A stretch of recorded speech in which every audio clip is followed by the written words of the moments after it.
Todos, mi nombre es Walkiria Musa y mis demás compañeros les vamos a hablar sobre lo que son los privilegios.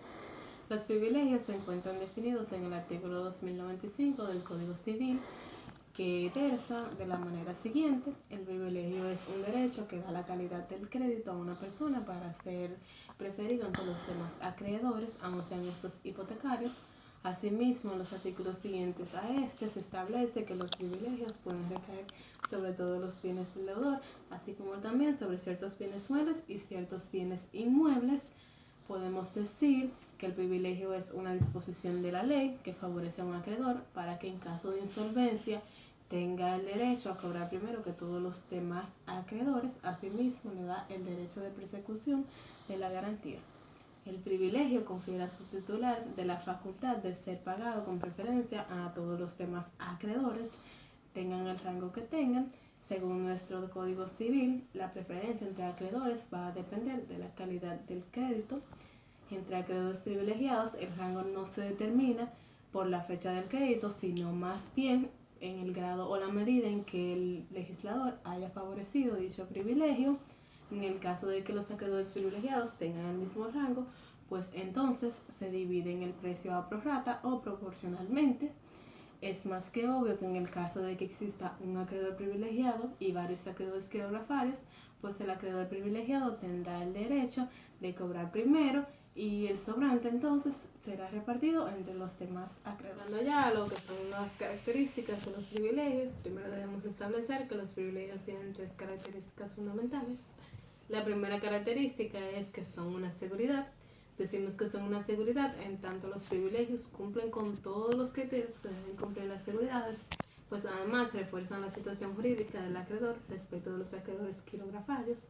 Asimismo, debemos establecer que el privilegio siempre seguirá la suerte del crédito. ¿Qué quiere decir esto? Que si el crédito desaparece, pues también el privilegio desaparecerá. Y si el crédito es cedido, pues el privilegio también será cedido. Una segunda característica es que constituyen una seguridad real, pues como habíamos dicho anteriormente, recae sobre bienes muebles e inmuebles. Además, confieren al acreedor un derecho sobre un bien que ha sido grabado. Aún así, el privilegio carece de ciertos atributos, como que, por ejemplo, no implica disposición por parte del deudor, lo que quiere decir que el acreedor no tendrá derecho a retener el bien de ninguna manera.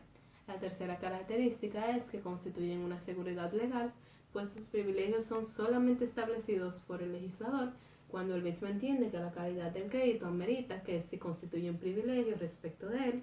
En principio, la constitución del privilegio es automática, de pleno derecho, y no está sujeta a formalidad alguna por parte del acreedor. Sin embargo, para que este privilegio sea oponible a terceros, pues debe dársele publicidad, y esto se hace a través de la Oficina de Registros de Títulos. Otras características de los privilegios, no menos importantes, son que los privilegios son indivisibles y además de esto son especiales. El fundamento del privilegio es una exención o ventaja exclusiva que otorga la ley en un acreedor sobre los otros acreedores, ya en el valor, ya en el merecimiento del cumplimiento de ciertas obligaciones.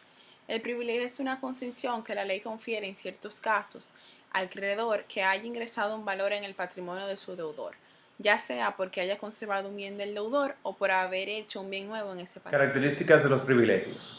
Los redactores de nuestro Código Civil, que data del año 1804, tomaron en consideración dos criterios de clasificación de los privilegios. Uno está fundado sobre la generalidad o la especialidad de su asiento, el otro sobre el carácter mobiliario o inmobiliario de los bienes grabados con el privilegio. La aplicación combinada de estos dos criterios ha conducido a la creación del Código Civil de 4 grandes grupos de privilegios, en su mayoría ocultos y generales, lo que ha constituido un doble factor de inseguridad jurídica y grandes críticas a la existencia de los privilegios. Estos son, en el orden del Código Civil, los siguientes. 1. Los privilegios mobiliarios generales, que recaen sobre todos los muebles del deudor. Estos están enumerados por el artículo 2101 del Código Civil y estos están ocultos, son ocultos. 2. Los privilegios mobiliarios especiales, que recaen sobre algunos bienes determinados del deudor. Artículos 2102 del Código Civil, en principio ocultos también.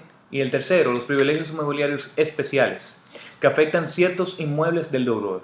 Este es el artículo 2103 del Código Civil y se han considerado como constituyentes de verdaderas hipotecas privilegiadas. Nuestro Código Civil, en su artículo 2114, nos define la hipoteca como un derecho real sobre los inmuebles que están afectados al cumplimiento de una obligación. Los privilegios y las hipotecas tienen características en comunes. Principalmente confieren un derecho de preferencia y pueden recaer sobre muebles e inmuebles. Su régimen y su tratamiento es igualmente comparado en caso de procedimientos de quiebra. Según el libro de Wilson Gómez, tanto la hipoteca como el privilegio tienen como características que son indivisibles y es de carácter especial. El modo de hacer las inscripciones de los privilegios y de las hipotecas está establecido en nuestro Código Civil en el artículo 2146 y estas inscripciones se hacen en la Oficina de Conservación de Hipotecas, establecidas en el municipio o en el distrito judicial que estén sujetos a los bienes del privilegio o a la hipoteca. Según la extinción de los privilegios e hipoteca, nuestro Código Civil, en el artículo 1180, nos dice que los privilegios se pueden extinguir, primero, por la extinción de la obligación principal. Segundo, por la renuncia del acreedor a la hipoteca. Tercero, por el cumplimiento de las formalidades y de las condiciones prescritas a los terceros detentadores para hacer libre los bienes que se hayan adquirido. Y cuarto, por la prescripción. Sin embargo, también existen diferencias entre estas dos seguridades. En principio, la hipoteca puede ser judicial o convencional, a diferencia del privilegio. En consecuencia, la hipoteca no puede ser oculta. Pero la diferencia más importante consiste en que mientras la hipoteca toma efecto el día de su registro, el privilegio toma efecto el día en que nace el crédito, aun cuando éste sea anterior al registro. Sin embargo, a excepción de los casos de los privilegios sobre inmuebles registrados, que al igual que las hipotecas siempre tomarán efecto el día de la fecha de inscripción. Sin embargo, todo privilegio sobre inmueble no registrado, inscrito tardíamente, es puramente asimilado a la hipoteca y este toma rango el día de su inscripción. En cuanto a la analogía y diferencia entre el privilegio y el derecho de preferencia, es necesario decir que el derecho de privilegio le permite al acreedor ser preferido ante los demás acreedores y le da también el derecho de perseguir la garantía que tiene en manos de quien la tenga.